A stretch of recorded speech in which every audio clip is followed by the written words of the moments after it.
Hey guys, it's Pete and Roxy here. Today we are tuning in to talk about pushy people and what to do with them. We don't like feeling pushed into an agreement or a sale or a sticky situation, so we're going to talk about it and what we can do with it. But before we get started, if you like our video, please like it. If you like our video and you like us, subscribe to it. We'd be forever grateful for your following. Guys, it was one of my things that I had to start working on when I was becoming more self-aware, which was this emotion that had come through for me from childhood of pleasing people. For me, it came from guilt that I had with my parents in a complicated situation. And basically through my life, I had underlying pleasing issues, and a lot of people have it, but trying to please their parents, trying to get recognition from their parents. In my situation, it was making up for them for something that I perceived I'd done wrong to them. And if I hadn't become aware of it, I would have carried that through for my whole life. But it was a pleasing people emotion that I had. Since working through the pleasing people emotion, which now I don't have, now I put myself first, and what I think about, what do I really want to do, and I stay true to myself in any situation.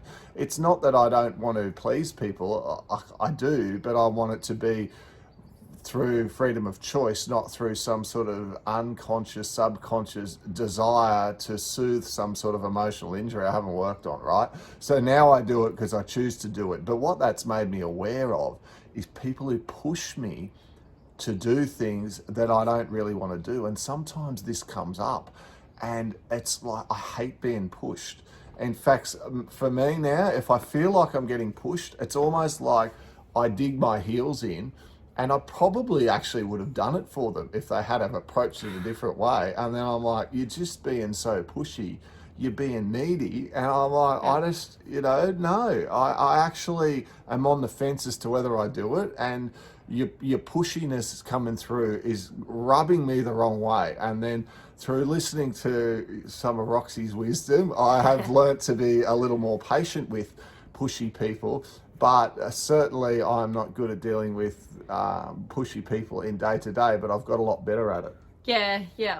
So let's talk about some examples just so you totally understand what we're talking about. The best example on the top of my head right now is that pushy car salesman.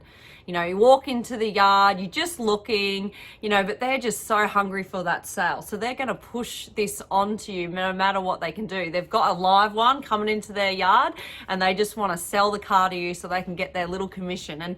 And fair enough, that's their job. But don't you know that feeling of being pushed into something that you're not quite 100% on just yet? Like you wanted to go have a look at all the other car yards just to make sure you've got the right deal. You want no pressure. You want to be able to make your own decision. Yeah. Or the other one that I'm sure a lot of people can relate to is you walk into a clothing shop and the assistant comes right over to you. Hi, how are you going today? And you just kind of want to browse to have a good look. You might have some mummy time by yourself and you want that, no one talking, blinkers on, just want to feel out what clothing I want to buy, and they just want to sell you something, okay?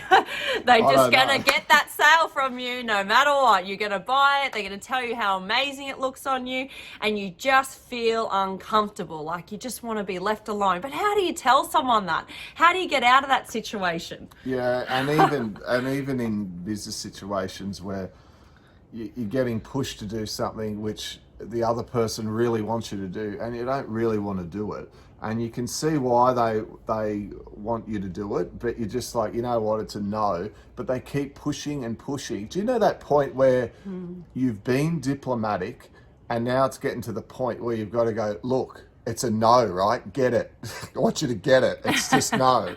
And then what do we do? Or what a lot of people do is you internalize it and you go, oh, am I being too hard on it? Was I rude? Maybe I should have done that. Maybe I should have done this. And then all these things come up. And the guilt comes in then. And then all of a sudden you feel guilty for not buying the car or buying the new shirt or buying the business, whatever deal it was, you know, and that, you know, everyone needs to now stand in their power and be strong with what they want and what they don't want. It's, you know, gone are the days of people being pushed around. I feel like everyone needs to be straight up with each other, and everyone needs to be compassionate of the answer.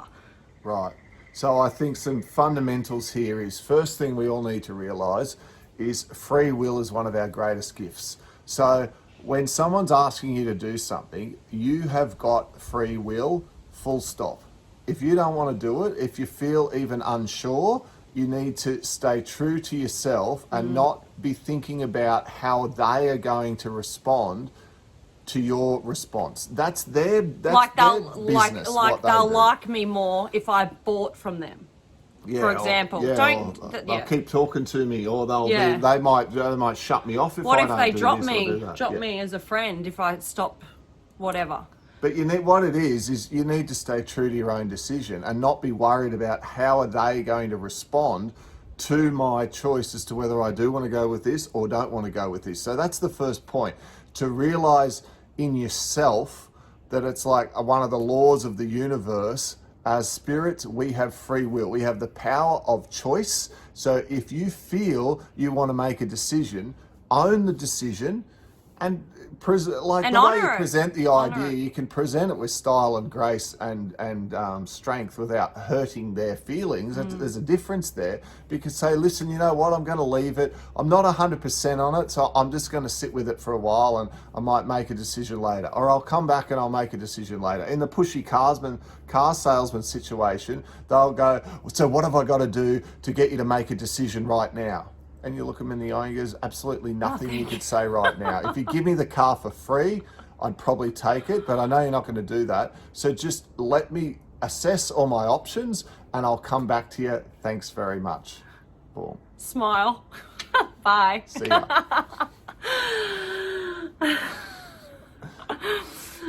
What else is there, Pete?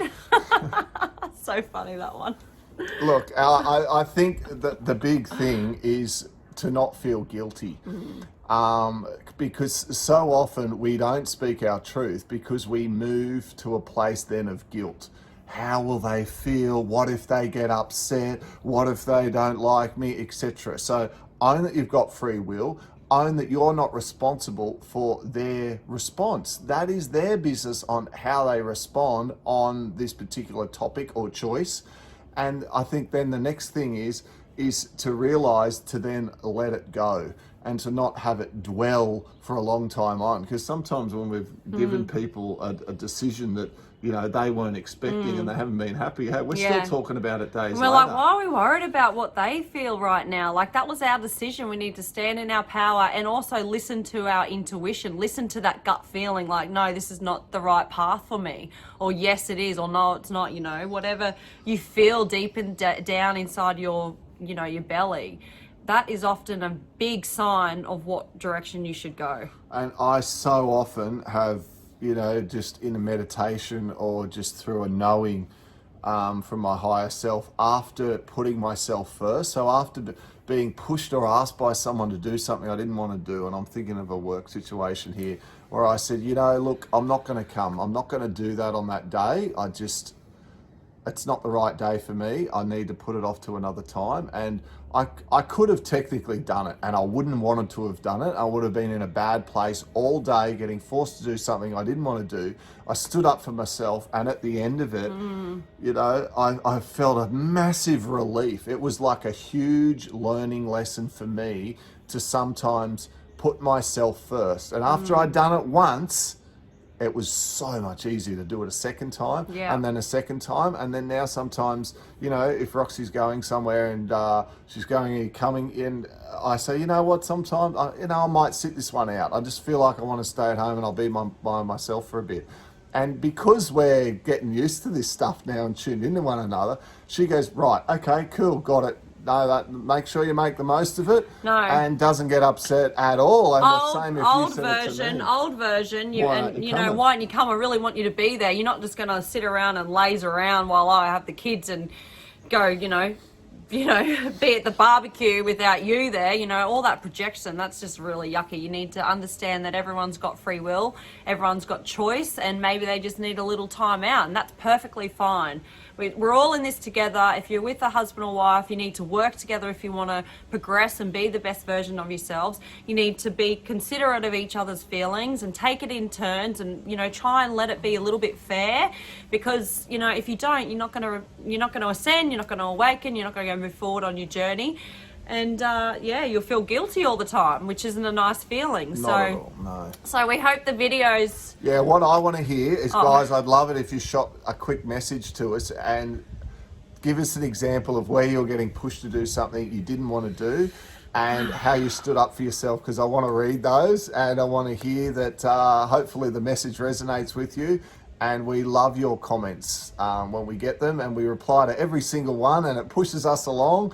And throughout our day, seriously, when we have learning lessons now, we're writing them down and thinking about the content that we can put out to help you guys. And we've got the feedback back that it's resonating with a lot of people. So we appreciate that, and we'll be back with you real soon.